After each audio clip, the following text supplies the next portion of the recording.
அவர் இறங்கிடும் நேரமே.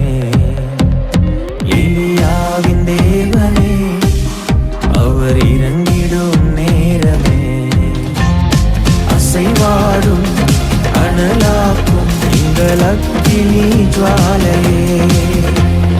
அசைவாடும் அனலாக்கும் எங்கள் அக்கினி ஜுவாலையே. எலியாவின் தேவனே அவர் இறங்கிடும் நேரமே. கர்த்தருடைய நாமம் மகிமைப்படுவதாக. ஆண்டவரும் அருமை இரட்சகருமாகிய இயேசுவின் நாமத்தினாலே இந்த புதிய நாளுக்காய் தேவனை ஸ்தோத்தரிக்கிற இந்த நாளிலே கூட ஆண்டவராக இயேசு கிறிஸ்து நம்மோடு கூட பேசுவாராக. நம்ம கேட்போமா? ராஜாதி ராஜாவும் கர்த்தாதி கர்த்தருமாகிய இயேசுவே எங்களோடு பேசுங்கப்பா, இயேசுவின் நாமத்தின் பிதாவே. எடுத்து வாசிப்போம். உன்னத பாட்டு 5ஆம் அதிகாரம், அதுல 16ஆம் வசனத்தை கூட வாசிப்போம். அவர் வாய் மிகவும் மதுரமாய் இருக்கிறது, அவர் முற்றிலும் அழகுள்ளவர், இவரே என் நேசர், எருசலேமின் குமாரத்திகளே இவரே என் சிநேகிதர்.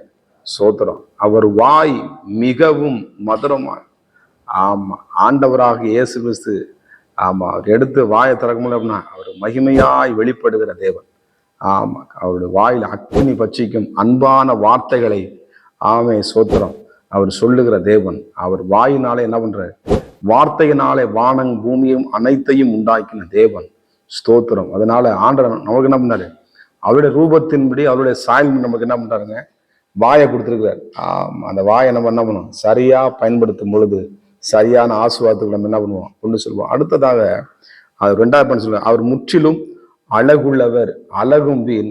ஆனா நமக்காக அழகான இயேசு கிறிஸ்து, நமக்காக அற்புதமான இயேசு கிறிஸ்து நமக்காக சிலுவையிலே அந்த அலங்கோலமான நமக்காக அடிக்கப்பட்டு நொறுக்கப்பட்டார். அந்த அழகு உள்ளவர். கர்த்தருக்கு ஸ்தோத்திரம். அழகும் வீண். சௌந்தரியம். கர்த்தருக்கு பயப்படுகிற ஸ்திரியே புகழப்படுவாள் என்று நீதிமொழிகளிலே நாம் வாசிக்கிறோம். சோதரி. எது அழகுனா நம்முடைய குணம். ஆண்டவராக இயேசு கிறிஸ்துன எத்தனையோ இந்த குணத்தை குறித்து அவர் அழகானவர், அதிசயமானவர், ஆலோசனை கர்த்தர், நித்திய பிதாவாக இருக்கிற தேவன். அவரை மாதிரி அழகு இந்த பூமியில யாருக்குமே கிடையாது.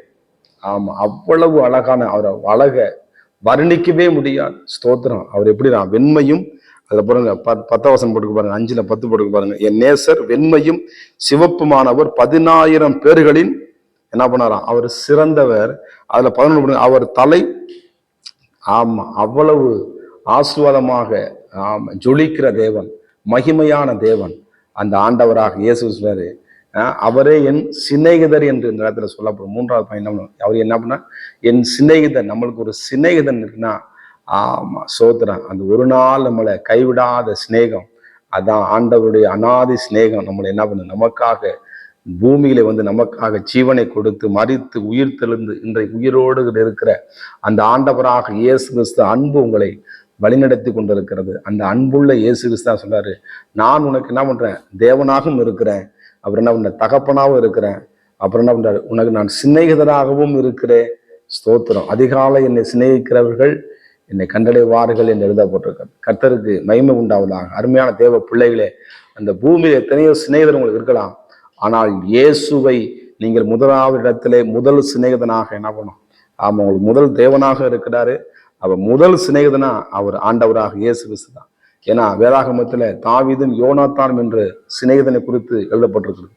ஆனா அது ஒரு குறிப்பிட்ட காலகட்டத்துக்கு என்ன பண்ணுச்சுங்க? யோனாத்தான் ஒரு பக்கம் போறான், தாவீதன் என்ன பண்றான்? ஒரு பக்கம் போறான். கடைசியில யோனாத்தானுடைய முடிவு ரொம்ப பரிதவிக்க முடியும். ஆனால் இயேசு கிறிஸ்துனுடைய நல்ல ஒரு சிநேகம். கர்த்தருக்கு ஸ்தோத்திரம். அந்த சிநேகம் ஒரு நாளும் என்ன பண்ணாதுங்க? ஏமாத்தவே செய்யாது. ஒரு நாளும் என்ன பண்ணாது? விட்டு கொடுக்காது. ஒரு நாள் என்ன பண்ணது? நம்மளை கைவிடாது. ஸ்தோத்திரம். யாரு கைவிட்டா என்ன பண்ண? அந்த சிநேகிதர் ஆண்டவராக இயேசு கிறிஸ்து உங்க வாழ்க்கையில நல்ல சிநேகிதராக, உங்க குடும்பத்துல உங்க பிள்ளைகளுக்கு நல்ல சிநேகிதராக இருக்கிற இந்த ஆண்டவராக இயேசு கிறிஸ்து என்ன பண்ணுங்க?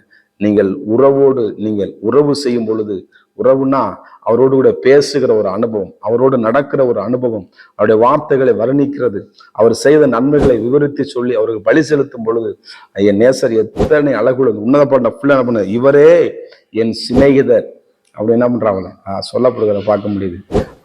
இந்த சிநேகிதர் என்ன பண்ணுங்க? நீங்க அதிகமாய் சிநேகிக்க, உங்களை வெட்கப்படுத்தாம உங்கள் தலையை நிமிர இக்கட்டில் உதவவே சகோதரன் பிறந்திருக்கிறார் என்று எழுதப்பட்டிருக்கு. அருமையா தேவ பிள்ளைகள், நிச்சயமாக உங்களுக்கு ஒரு சிநேகிதர் இருக்கிறார். ஆமா, அவர் எல்லாவற்றையும் பார்த்து கொள்வார். அவருடைய கரத்துல உங்க விண்ணப்பத்தை, உங்க படிவத்தை, எந்த காரியமா இருந்தாலும் ஆமை நல்ல நண்பனாக இயேசுவிடத்துல என்ன பண்ணுங்க, ஆமா குறைய சொல்லுங்க. அந்த நண்பன் என்ன பண்ணுங்க, ஆண்டவர் இயேசு கிறிஸ்துவை நீ கூட நடுங்க, ஏவனோக்கு தேவனோடு கூட நடந்தான் என்று எழுதப்பட்டிருக்கிறது. இந்த சிநேகிதரை நீங்க என்ன பண்ணுங்க, ஆமா பிடிச்சுக்கங்க. அவர் கையை பிடிச்சுக்கிறாரு, உங்க கையை பிடிச்சுங்க. நிச்சயமா உங்க வழிநடத்த அவர் போதுமானவராக இருக்கிறார். நம்ம ஜெபம் பண்ணுவோமா? பரிசுத்தமும் கிருபை நிறைந்த நல்ல தகப்பனே, இந்த பூமியிலே ஆண்டவர் எங்களுக்கு நீதாப்ப நல்ல சிநேகிதராக இருந்து எங்களை நடத்த வேண்டும் நாங்கள் செபிக்கிறோம். இந்த பூமியில எத்தனையோ சிநேகிதன் சொல்லி எங்களை ஏமாற்றுகிறவர்கள் அநேகர். ஆனாலும் ஆண்டவரே, உங்களுடைய சிநேகம் ஒரு நாளும் எங்களை ஏமாற்றாத ஆண்டவரே. எங்களுக்காக ஆண்டவரே ஜீவனை கொடுத்த உங்களுடைய சிநேகம் எங்களை அதிகமாய் நேசிக்கிற உங்களுடைய சிநேகத்திற்காய் நன்றி. உங்களுடைய சிநேகத்தை நாங்கள் இன்னும் அறிந்து கொள்ள எங்களுக்கு உதவி செய்யுங்க.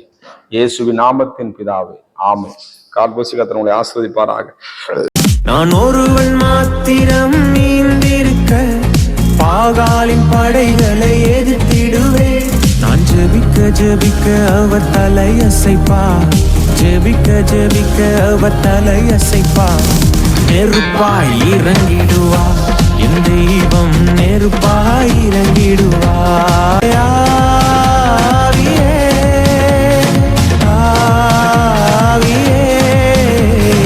அசைவாடும் அனலாக்கும் எங்கள் அக்கினி ஜுவாலையே, அசைவாடும் அனலாக்கும் எங்கள் அக்கினி ஜுவாலையே.